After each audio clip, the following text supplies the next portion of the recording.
मी आपल्या सर्वांचे पुन्हा एक वार येशू ख्रिस्ताच्या नावामध्ये हार्दिक स्वागत करत आहे. आपण 28 तत्व जे आहेत त्याच्याविषयी शिकत असताना आज आपण तिसरं जे तत्व आहे देव पिता याच्याविषयी आपण शिकणार आहोत. तर मी देवाचे आभार उपकार मानतो की हे तत्व शिकण्यासाठी आणि इतरांपर्यंत पोहोचवण्याची संधी देवाने दिलेली आहे. तर हे तत्व शिकण्याच्या अगोदर किंवा हे तत्व शिकत असताना आपल्याला एक महत्त्वाचा प्रश्न हाताळायचा आहे. आणि तो महत्त्वाचा प्रश्न म्हणजे देव अस्तित्वात आहे का, किंवा देव ह्या भूतलावरती किंवा जगामध्ये किंवा देव ही संकल्पना मुळात आहे का. आता जे लोक आपण ह्या ठिकाणी जमलेलो आहोत, आपण सेव्हन्थ डे ॲडव्हेंटिस्ट मंडळी या नात्याने ह्या ठिकाणी जमलेलो आहोत.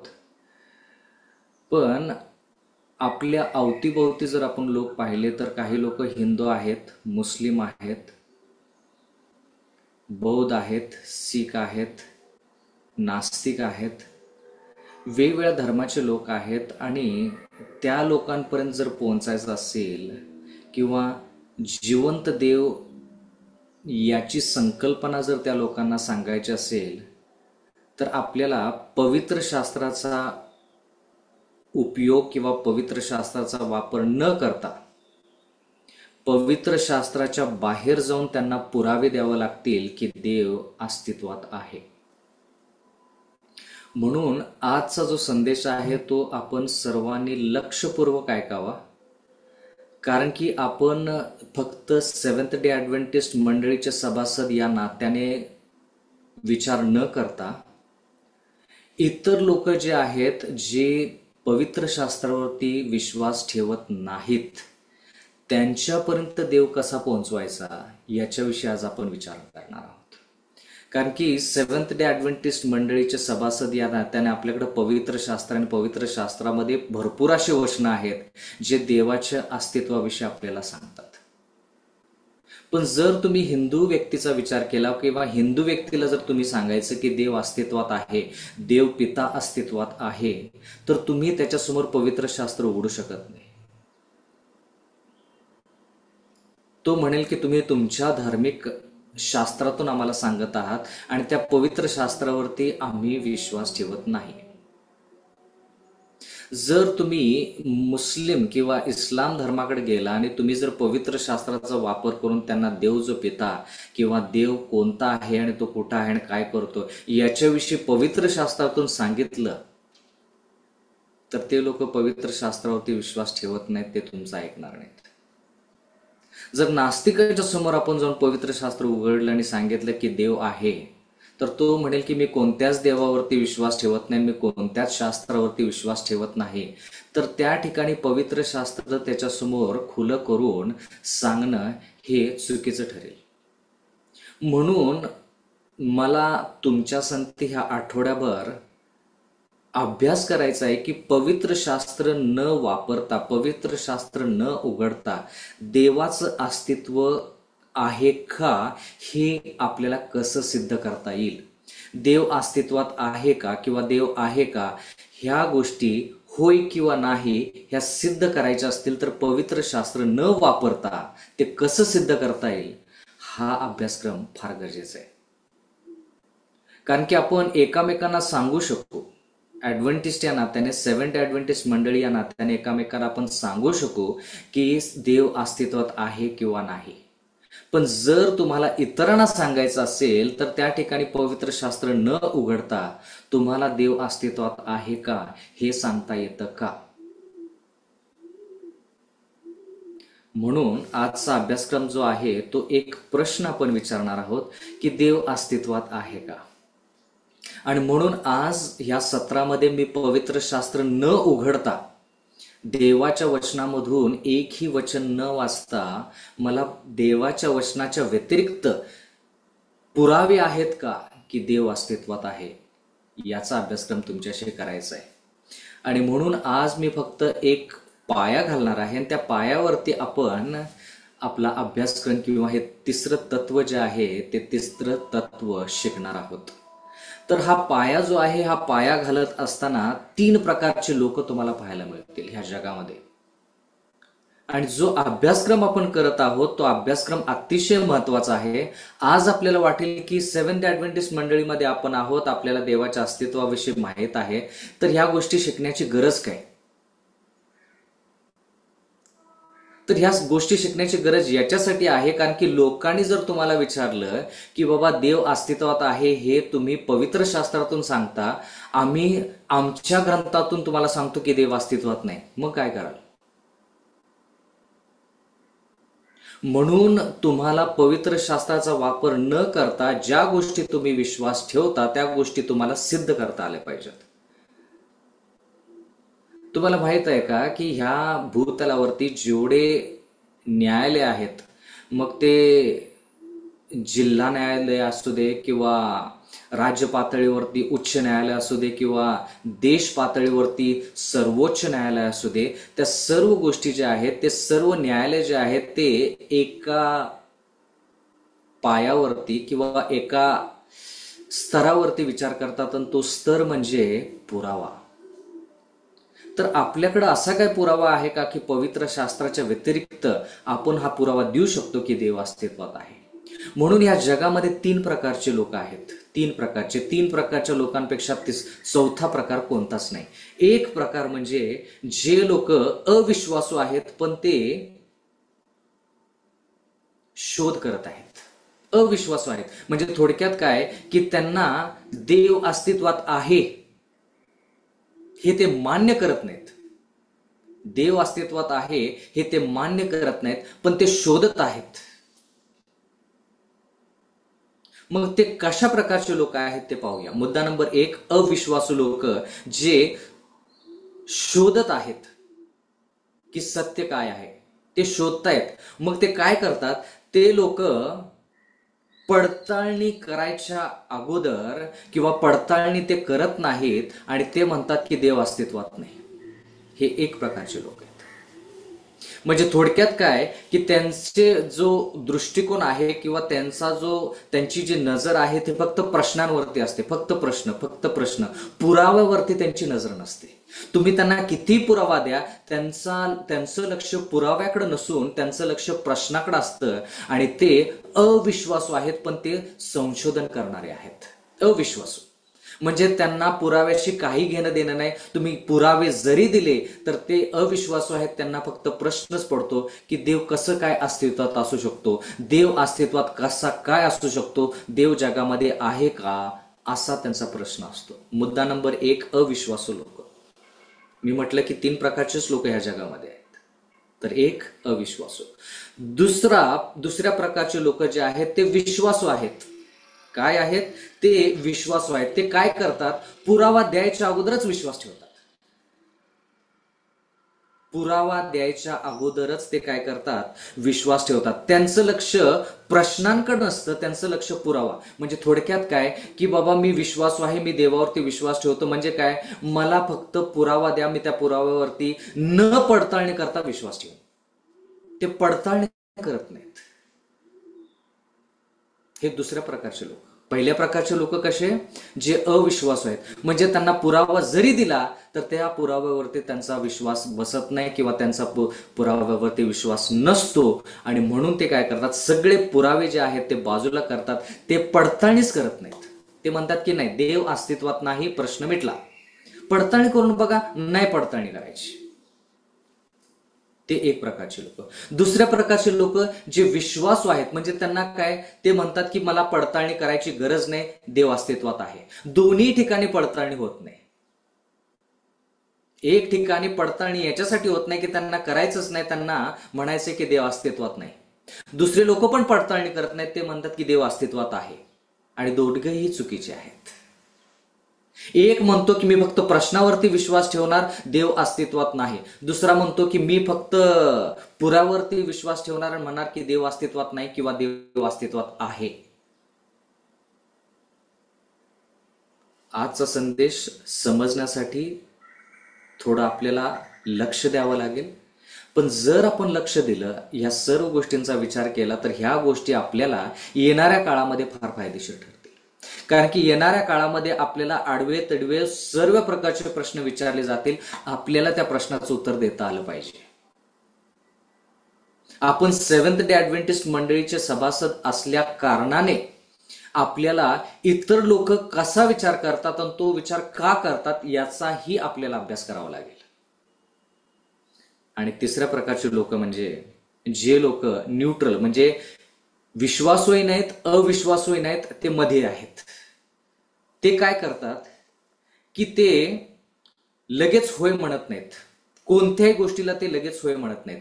ते लगेच देव अस्तित्वात आहेत हे लगेच मान्य करत नाहीत, किंवा देव अस्तित्वात नाही हे देखील लगेच मान्य करत नाहीत. ते काय करतात, ते पडताळणी करतात.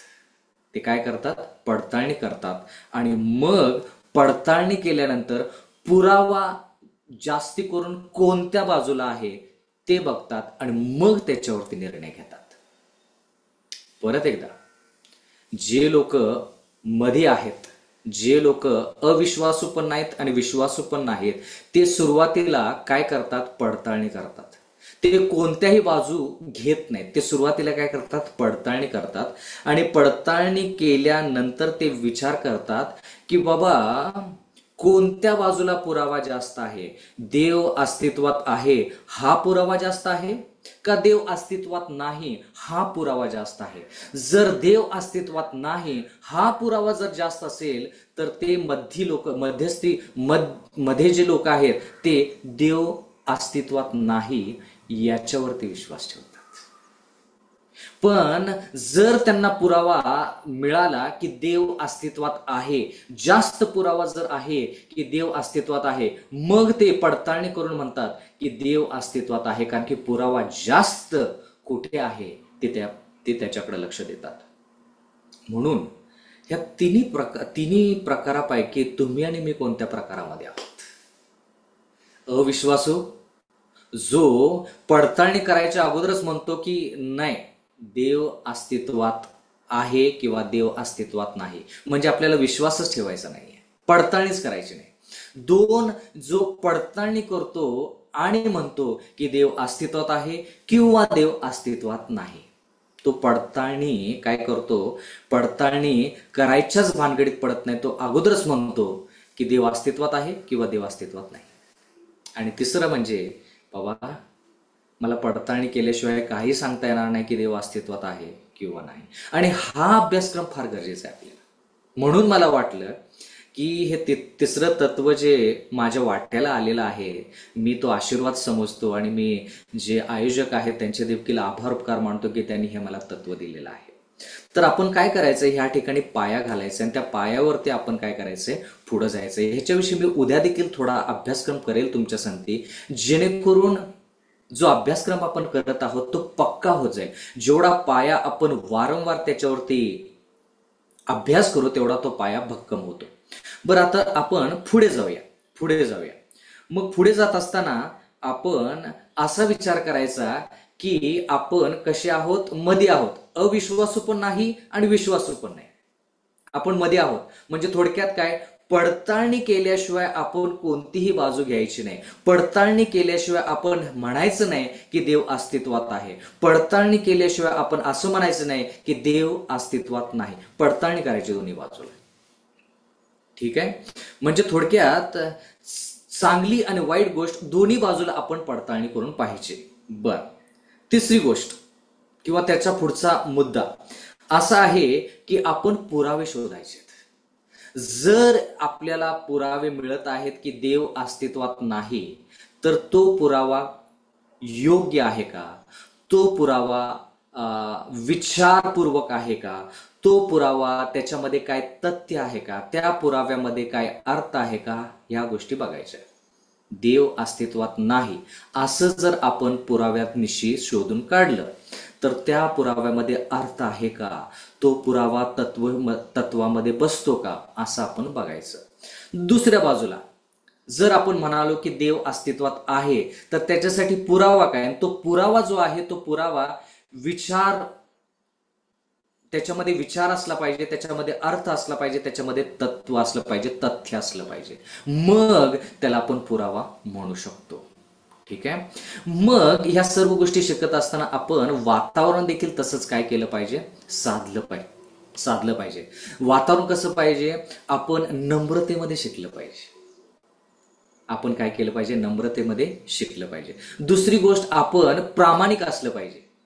प्रामाणिक म्हणजे एखाद्या बाजूनं जर सांगितलं की देव अस्तित्वात नाही, त्यांनी जर पुरावा दिला आणि तो पुरावा अर्थपूर्ण असेल आणि त्या पुराव्यामध्ये तथ्य असेल, तर प्रामाणिकपणे आपण ते स्वीकारलं पाहिजे. कारण की आपण कसे आहोत, मध्ये असलं पाहिजे. एका बाजूला असता कामा नये. आपण अविश्वासू असता कामा नये. अविश्वासू म्हणजे काय, की बाबा पुरावा आम्हाला नकोच आहे, आम्ही जे मान्य करू ते आम्हाला मान्य पाहिजे. आपण फक्त प्रश्नावरती विचार करतो. जो विश्वासू आहे तो काय करतो, पडताळणी करायच्या अगोदरच विश्वास ठेवून मोकळा होतो. आपण तसंही करायचं नाही. तुम्ही म्हणाल की अशा प्रकारचा अभ्यासक्रम आपण का शिकत आहोत, सेव्हन्थ डे ॲडव्हेंटिस्ट मंडळीची तत्व आपल्याला माहिती आहेत, तत्व शिकायचं आणि मोकळं व्हायचं नाही. तसं नाही. आपल्याला पवित्र शास्त्राच्या बाहेर देव अस्तित्वात आहे किंवा नाही हे सिद्ध करायचं आहे, पुराव्यानिशी सिद्ध करायचं आहे. मग पुढं काय, आपण वातावरण तयार करायचं आहे, नम्रतेमध्ये वातावरण तयार करायचं आहे. दुसरी गोष्ट, आपण प्रामाणिक असलं पाहिजे अभ्यासक्रम करत असताना. तिसरी गोष्ट, आपण शांततेमध्ये विचार विनिमय केला पाहिजे, शांततेमध्ये. आणि चौथी गोष्ट म्हणजे आपण एकामेकाचे जे विचार आहेत त्याचा आदर केला पाहिजे. म्हणजे जर तुम्ही हिंदू व्यक्तीसंती बोलत आहात, मुस्लिम व्यक्तीसंती बोलत आहात, नास्तिकासंती बोलत आहात, बौद्ध व्यक्तीसंती बोलत आहात, शीख व्यक्तीसंती बोलत आहात, तर त्यांच्या विचारांचा आदर करणं फार गरजेचं आहे. ऐकून घ्यायचं त्यांचं. जर नास्तिक मनुष्य म्हणत आहे की देव अस्तित्वात नाही, त्याचं ऐकून घ्या. तो जो विचार मांडत आहे तो विचारामध्ये अर्थ आहे का, त्या विचारामध्ये तथ्य आहे का, हे पडताळणी केल्याशिवाय तो विचार चुकीचा आहे बरोबर आहे हे ठरवू नका. आता त्याच्यानंतरचा मुद्दा, शेवटचा मुद्दा मी संपवत आहे, कारण की मला जास्त ह्या ठिकाणी एकाच वेळेस जास्त विचार मांडायचे नाही आहेत. शेवटचा मुद्दा, आणि तो म्हणजे आपल्याला देवाची गरज आहे. एवढा आपण विचार करत आहोत ना की देव अस्तित्वात आहे का, देव अस्तित्वात नाही का, तर एवढा विचार करण्याऐवजी आपण एक शेवटचा प्रश्न विचारूया की देवाविषयी आपल्याला, म्हणजे आपल्याला देवाची गरज आहे का. जर देवाची गरज असेल तर मग हे प्रश्न विचारणं योग्य आहे ना. म्हणून देव आपल्यासाठी गरजेचा आहे का हा प्रश्न विचारणं फार गरजेचं आहे. मग त्याचं उत्तर काय, आपल्याला देवाची गरज आहे का, जर आपण हा प्रश्न विचारला तर त्याचं उत्तर काय, होय की नाही. त्याचं उत्तर होई असू शकतं आणि नाहीही असू शकतं. आता जर आपण कल्पना केली, विचार केला की आपण 70 वर्षाचं आयुष्य जगणार आहोत, त्याच्यानंतर आपलं आयुष्य कसं आहे, काय आहे, किंवा त्याच्यानंतर आपलं आयुष्यच नाही, आपण फक्त 70, 80 किंवा 90 वर्ष जगणार आहोत, त्याच्यानंतर आपलं आयुष्य संपुष्टात येणार आहे, त्याच्यानंतर काहीच नाही, आणि जे आयुष्य आपल्याला मिळालेले आहे ते आयुष्य आहे तसं पुढे चालणार आहे, त्याच्यामध्ये काहीही बदल होणार नाही. 90 वर्ष जर आपण जगणार आहोत तर त्या 90 वर्षाच्या आयुष्यामध्ये काहीही फरक पडत नाही, तर मग आपल्याला देवाची गरज नाही. आयुष्य असंच चालणार आहे, आयुष्यामध्ये काहीही फरक पडणार नाही, तर त्या प्रश्नाचं उत्तर असं आहे की आपल्याला देवाची गरज नाही. कारण की आयुष्य फक्त 70, 80, 90 वर्षच आहे, त्याच्यानंतर काहीच नाही. आणि जे आयुष्य आपण जगत आहोत त्याच्यामध्ये काही जरी केलं, काही जरी निर्णय घेतले, चांगले विचार घ्या, वाईट विचार घ्या, चांगले निर्णय घ्या, वाईट निर्णय घ्या, काहीही बदल घडून येणार नाही. असं जर आहे आणि ते फक्त 90 वर्षामध्येच आहे, तर आपल्याला देवाची गरज नाही. का? कारण की काय बदलच घडून येणार नाही ना. पण जरा लक्ष द्या, शेवटचा मुद्दा, जर 90 वर्षापेक्षा पलीकडे काय जर असेल तर मग आपल्याला 2 गोष्टीचा विचार करावा लागेल. 90 वर्षापेक्षा जर आपल्यामध्ये काही बदल घडून येणार असेल किंवा 90 वर्षापेक्षा देखील काहीतरी एक वेगळी गोष्ट आहे की सार्वकालिक जीवन आहे किंवा तारण आहे, 90 वर्षापेक्षा पलीकडच्या जर गोष्टी असतील आणि 90 वर्षामध्ये जर आपण काही निर्णय घेतले त्याच्यातून जर फरक पडत असेल, तर मग दोनच गोष्टी आहेत. एक म्हणजे 90 वर्षानंतरच्या ज्या गोष्टी आहेत त्या गोष्टी मला साध्य झाल्या पाहिजेत, आणि त्या गोष्टी जर साध्य करून घ्यायच्या असतील तर मला देवाची गरज आहे. कारण की देवच मला त्या 90 वर्षाच्या नंतरच्या गोष्टी, 80 वर्षाच्या नंतरच्या गोष्टी, 70 वर्षाच्या नंतरच्या गोष्टी देवच देऊ शकतो, मी नाही. म्हणून देवाची आपल्याला गरज आहे का? मुद्दा नंबर 1, जर 70, 80, 90 वर्षच आपलं आयुष्य आहे, काहीही निर्णय घ्या त्याच्यामध्ये काही त्या आयुष्यामध्ये बदल घडून येऊ शकत नाही, 90 वर्षानंतर काहीच गोष्टी नाहीत, तर आपल्याला देवाची गरज नाही. पण जर आपण विचार करतो, जर आपल्याला माहित आहे की 90 वर्षानंतर देखील काय काय गोष्टी आहेत ज्या गोष्टीला आपल्याला साध्य करायच्या आहेत, मग ते तारण असू दे, सार्वकालिक जीवन असू दे, तर मग आपल्याला देवाची गरज आहे. बंधू आणि भगिनींनो, आपण फक्त ह्या ठिकाणी पाया घातलेला आहे.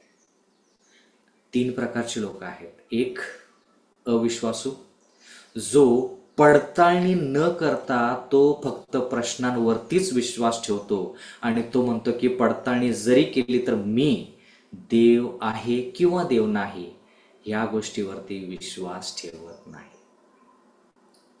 दुसरा, विश्वास ठेवणारा पडताळणी करायच्या अगोदरच विश्वास ठेवून मोकळा होतो, तो म्हणतो की देव आहे किंवा देव नाही, पडताळणी करायच्या अगोदरच. तिसरा व्यक्ती जो आहे तो पडताळणी केल्याशिवाय तो हे म्हणत नाही की देव आहे किंवा देव नाही, पडताळणी केल्याशिवाय तो काहीही म्हणत नाही. म्हणून बंधू आणि भगिनींनो, पडताळणी करून घेणं फार गरजेचं आहे. तुम्ही या तिन्हीपैकी कोण आहात हे तुम्ही निवडायचं आहे. पण माझी इच्छा आहे की तुम्ही थोड्या काळासाठी माझ्या संगती मध्य, म्हणजे थोडक्यात अविश्वासू पण नाही, विश्वासू पण नाही, पडताळणी करून, विश्लेषण करून, योग्य त्या मार्गावरती चालून मग निर्णयापर्यंत पोहोचणारे लोक असावेत. पडताळणी केल्यानंतर पुरावा ज्या ठिकाणी, ज्या बाजूला जास्त, त्या बाजूला आपला कल असला पाहिजे. काय काय पुरावे ह्या ठिकाणी आहेत, काय काय पुरावे त्या ठिकाणी आहेत, पण पुरावे जास्त ठिकाणी कोणते आहेत त्याच्यावरती निर्णय आपण घेतला पाहिजे. न्यायालयाचा विचार करा.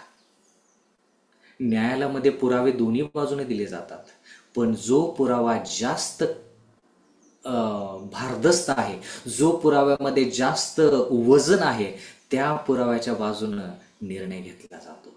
म्हणून बंधू आणि भगिनींनो, आज मी देवाचं पवित्र शास्त्र न उघडता सुरुवात केलेली आहे की आपल्याला जर एका नास्तिक व्यक्तीला जर देवाकडे आणायचं असेल तर त्या ठिकाणी पवित्र शास्त्राचा वापर आपण करू शकत नाही. जर आपल्याला हिंदू व्यक्तीचा आपल्याला देवाकडे वळवायचं असेल किंवा मुस्लिम, बौद्ध किंवा शीख, वेगवेगळ्या धर्माचे लोक नास्तिक जरी असला तर त्याला देव आहे की नाही, देवाविषयी त्याला जर सांगायचं असेल किंवा देव अस्तित्वात आहे किंवा देव अस्तित्वात नाही याचे जर पुरावे द्यायचे असतील तर ते पुरावे आपण पवित्र शास्त्र न वापरता ते पुरावे कसे देऊ शकतो याच्याविषयीचा अभ्यासक्रम आहे. म्हणून विनंती आहे की उद्या देखील त्याच्यानंतरच्या संदेशामध्ये, सत्रामध्ये तुम्ही सहभागी व्हा. आपण संती हे संशोधन करू, हा शोध करू की देव अस्तित्वात आहे किंवा नाही.